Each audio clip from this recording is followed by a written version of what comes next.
কিন্তু তুমি কি আন্দাজ করতে পারছো মানে লোকটা কে হতে পারে, যেটা আমি এখনো বুঝতে পারছি না। যে যে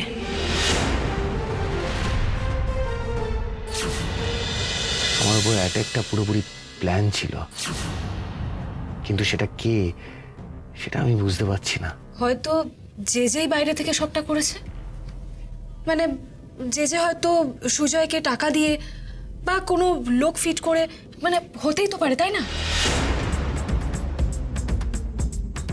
আরশি, তুমি কি ভাবছো বলো তো? বাবলুদা, আমার মনে হয় আমাদের এক্ষুনি হায়ার অথরিটিকে এই সবটা জানানো দরকার, না হলে কিন্তু তোমার উপর আবার অ্যাটাক হতে পারে। দাঁড়াও রুদি, এবার ভালো করে ভেবে দেখো, যে লোকটার জন্য সংশোধনাগারেই দামি দামি খাবার মদ আসে, গান বাজনা হয়, সে কোনো সাধারণ মানুষ হতে পারে না। যে মানুষটা তার পরিচয় ফাঁস হয়ে যাওয়ার ভয়ে সংশোধনাগারের মধ্যে বসে অ্যাটাক করাতে পারে, সে ভীষণ ডেঞ্জারাস। আর এই মানুষটা কে হতে পারে সেটাও হয়তো আমি আন্দাজ করতে পারছি। দেখো, লোকটা যে খুব সাধারণ লোক নয় সেটা আমিও বুঝতে পারছি, কিন্তু তুমি কি আন্দাজ করতে পারছো মানে লোকটা কে হতে পারে, যেটা আমি এখনো বুঝতে পারছি না। যে যে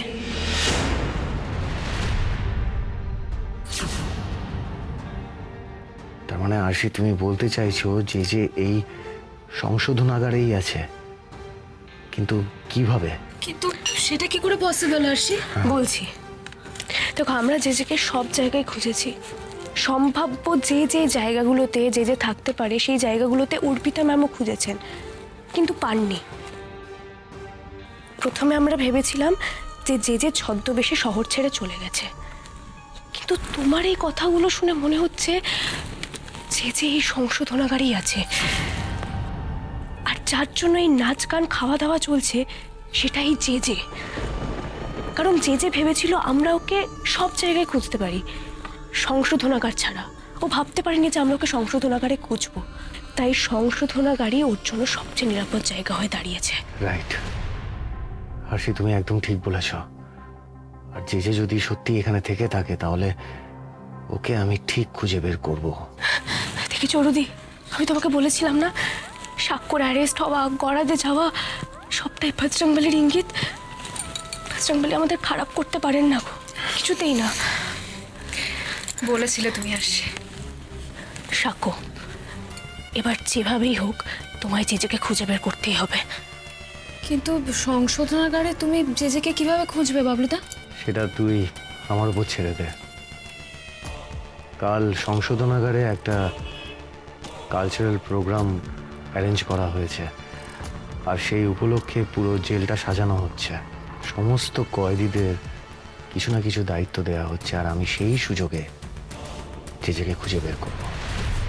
দেখো বাবলুদা, যা করার খুব সাবধানে করবে।